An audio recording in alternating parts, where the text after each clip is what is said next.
Hello everyone, welcome back to the official channel of IMU International. The IELTS listening test, you'll hear 4 recordings, and you have to answer 40 questions. Remember, you only hear the audio once. Let's get started. Part 1. First, you have some time to look at questions 1 to 4.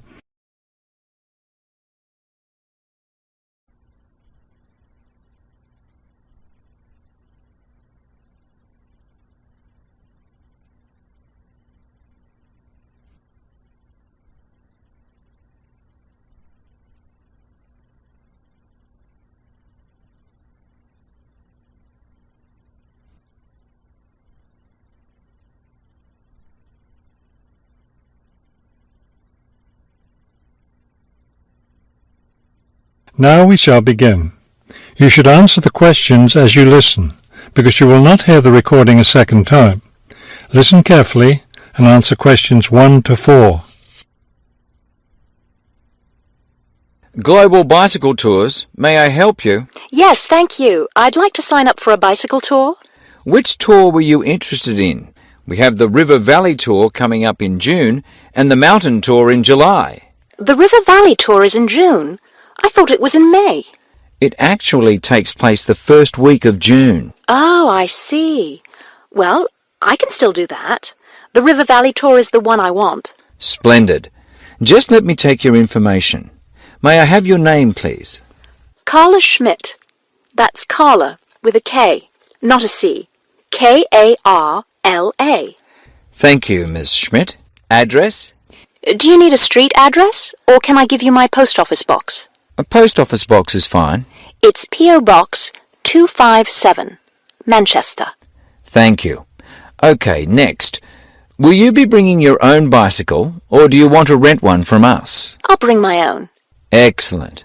Now, we provide all the meals, so we need to know if you have any dietary restrictions. I don't think so. What do you mean? I mean, if there's any food you can't eat. Some people have food allergies or are vegetarian or have to avoid dairy products, things like that. Oh, I see. Well, yes, I'm a vegetarian. I never eat meat. Before you hear the rest of the conversation, you have some time to look at questions 5 to 10.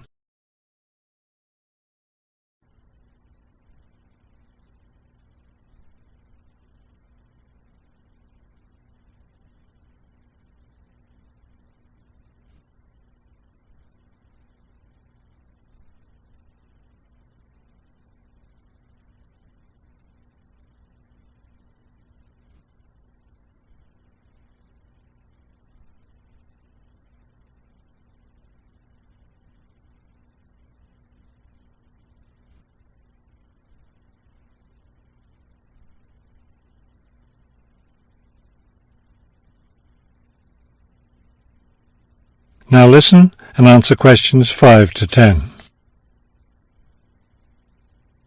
All right, I'll make a note of that. Now, the total cost of the tour is $750. That much? The price includes everything. Food, hotel, transportation, everything. Everything? Yes, everything. The only other thing is you'll want to tip the tour guide. We usually recommend 5% of the total tour cost. A 5% tip. I guess that's reasonable. In order to reserve your space on the tour, I'll need a 30% deposit. Do you need that right away? We generally ask for the deposit at least 4 weeks before the tour begins. The River Valley tour begins, 6 weeks from now. So you'll need to pay the deposit in 2 weeks. I think I can do that. I wonder if you could tell me something. How will our luggage be transported? Do we carry it on our bicycles? No, you leave that to us. We have a van that carries your luggage from hotel to hotel each day, so you don't have to worry about it. Great. I have a luggage rack for my bike, but I guess I won't have to bring that. No, you won't. But there are a few items we recommend that you bring. We can't control the weather, so you should bring a raincoat or rain gear. Yes, that's a good idea. And I should have my own spare tire too, shouldn't I? Actually, you don't need that, as our guide always carries some. And of course, you won't need maps either, since our guide has the route all planned. What about a water bottle? I'll need that, won't I? Yes, you should definitely have a water bottle. A camera would be a good idea too, since that tour goes through some very scenic areas. I have a guidebook of that area. I wonder if I should bring it along. We don't recommend guidebooks. It would just be extra weight, and the tour guide knows a great deal about the area. Yes, I see. Is there anything else I need to know? I think we've covered the important points.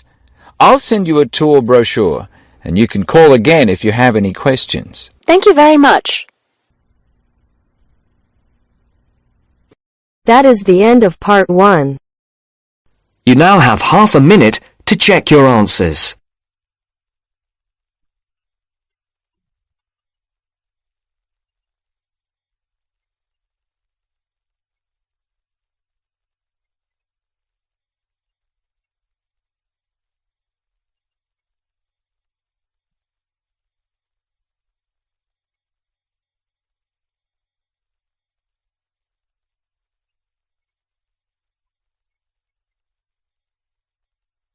Now turns to part 2. Part 2. You will hear an interview conducted by an interviewer special with the scientist Peter Piot, who discovered Ebola, a dangerous disease. Both of them are conversing about the disease and its origin. First, you have some time to look at questions 11 to 15.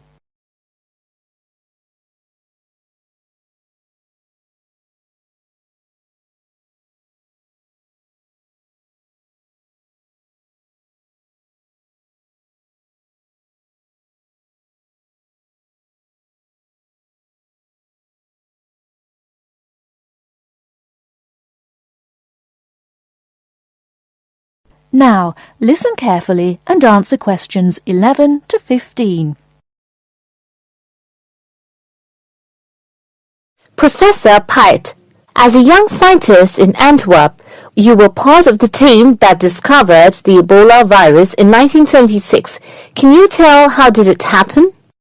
I still remember. Someday in September, a pilot from Sabina Airlines brought us a shiny blue thermos and a letter from a doctor in Kinshasa, in what was then Zara in the thermos. He wrote there was a blood sample from a Belgian nun who had recently fallen ill from a mysterious sickness in Yambuku, a remote village in the northern part of the country. He asked us to test the sample for yellow fever. These days, Ebola may only be researched in high-security laboratories. How did you protect yourself back then? We had no idea how dangerous the virus that we were dealing with was. And there were no high-security labs in Belgium back then. We just wore our white lab coats and protective gloves. When we opened the thermos, the ice inside had largely melted and one of the valves had broken. Blood and glass shards were floating in ice water. We fished the other, intact test tube out of the slop and began examining the blood for pathogens using the methods that were standard at the time. But the yellow fever virus apparently had nothing to do with the nun's illness. No, and the test for Lassa fever and typhoid fever were also negative. What then could be?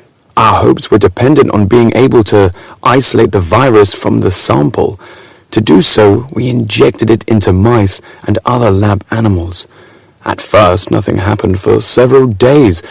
We thought that perhaps the pathogen had been damaged from insufficient refrigeration in the thermos. But then, one animal after the next began to die. We began to realize that the sample contained something quite deadly. But you continued. Other samples from the nun who had just died arrived from Kinshasa. When we were just about able to begin examining the virus under the electron microscope, the World Health Organization entrusted us to send all of our samples to a high-security lab in England. But my boss at the time wanted to bring our work to a conclusion no matter what. He grabbed a vial containing virus material to examine it, but his hand was shaking and he dropped it on a colleague's foot. The vial shattered. My only thought was, oh shit! We immediately disinfected everything, and luckily our colleague was wearing thick leather shoes. Nothing happened to any of us.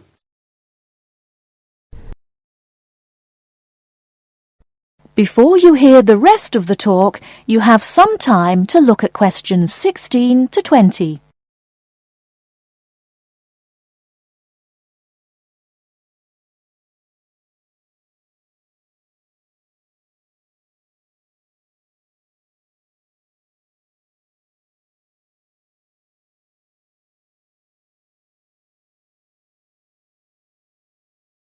Now listen and answer questions 16 to 20.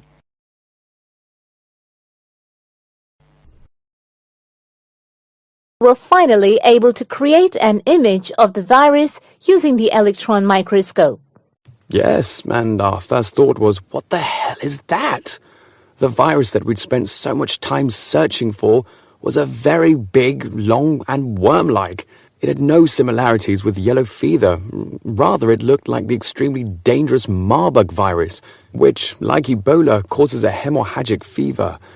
In the 1960s, the virus killed several laboratory workers in Marburg, Germany. Were you afraid at that point? I knew almost nothing about the Marburg virus at the time. When I tell my students about it today, they think I must be from the Stone Age. But I actually had to go to the library and look it up in the Atlas of Virology. It was the American Center for Disease Control which determined a short time later that it wasn't the Marburg virus, but a related unknown virus. Hundreds of people had already succumbed to the virus in Yambuku and the area around it. You were also the one who gave the virus its name. Why Ebola? On that day, our team sat together till late into the night. We had a couple of drinks discussing the question. We definitely didn't want to name the new pathogen Yambuku virus, because that would have stigmatized the place forever.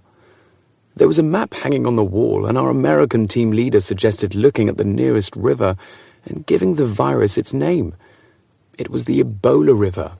So by around 3 or 4 in the morning, we had found a name. But the map was small and inaccurate. We only learned later that the nearest river was actually a different one.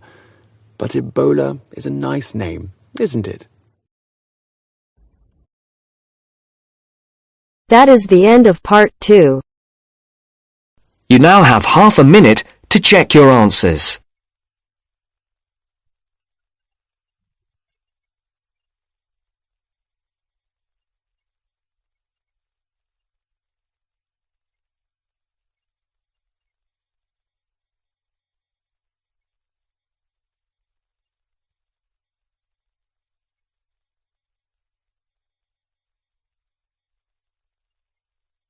Now turns to part 3.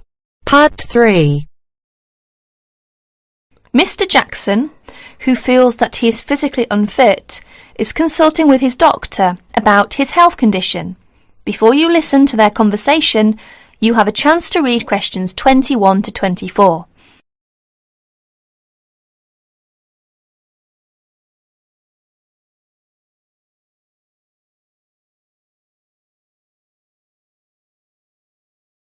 Now please listen to the recording and answer questions 21 to 24. Well, Mr. Jackson, the first and important thing I have to tell you is that there is really nothing seriously wrong with you. Physically, that is. My very thorough re-examination and the analyst's report show that basically you are very fit. Yes, very fit. So, why is it, Doctor, that I'm always so nervy, tense, ready to jump on anybody? My wife, children, colleagues. I think your condition has a lot to do with, shall we call it, way of life, habits? Way of life? Habits? Yes, now tell me, Mr. Jackson, you smoke, don't you? Yes, I'm afraid I do, Doctor.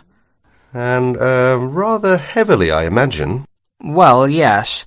I smoke, about 40, 50 a day, I suppose. You should do your best to stop, you know.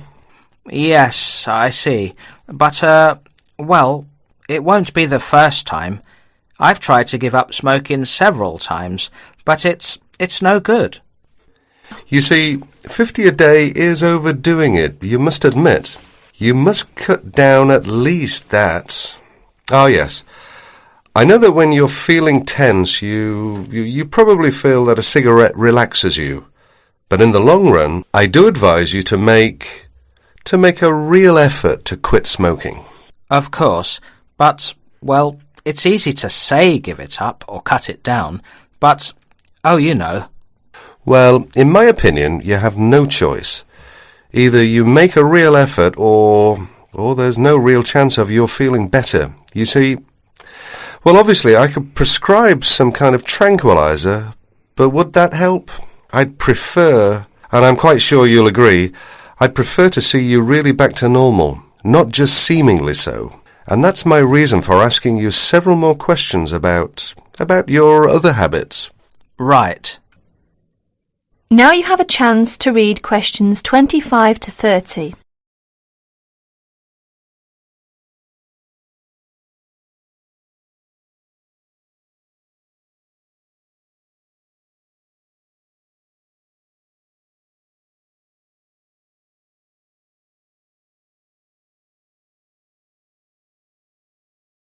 As you listen to more of their conversation, answer questions 25 to 30.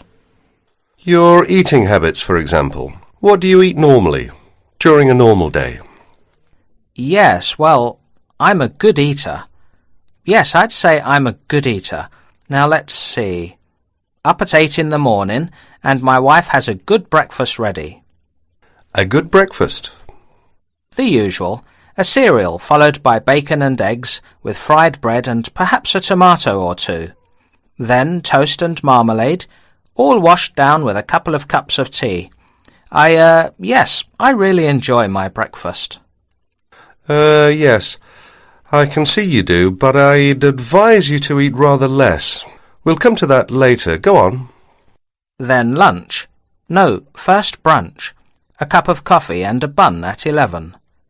Lunch has to be quick, because there's so much to do in the office about that time, so I have a pint and a sandwich in the pub. All very hurried. Try to be in less of a hurry. But I make up for it in the evening.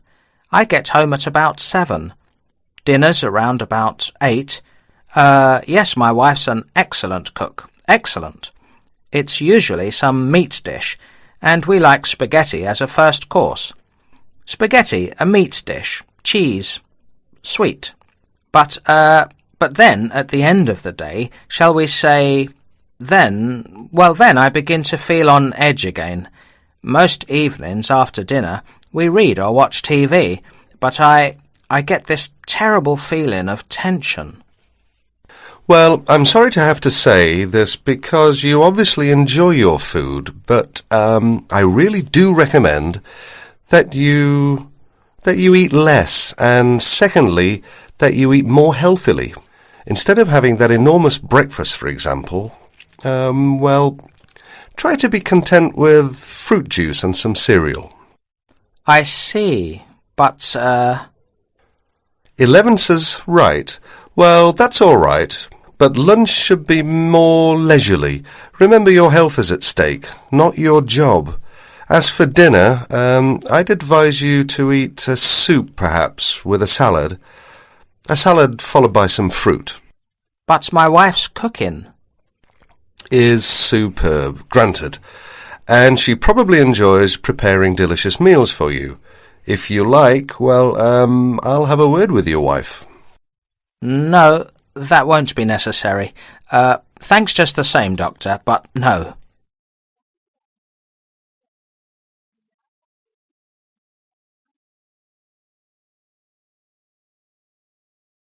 That is the end of part 3. You now have half a minute to check your answers.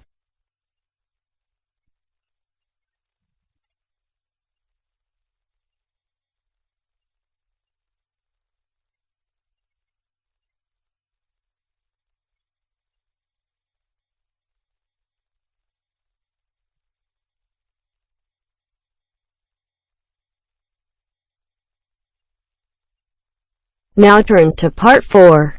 Part 4. You're going to hear a lecture on some useful information for your travelling around Britain. Listen to the first part of the lecture and complete the notes below. First, you have some time to look at questions 31 to 40.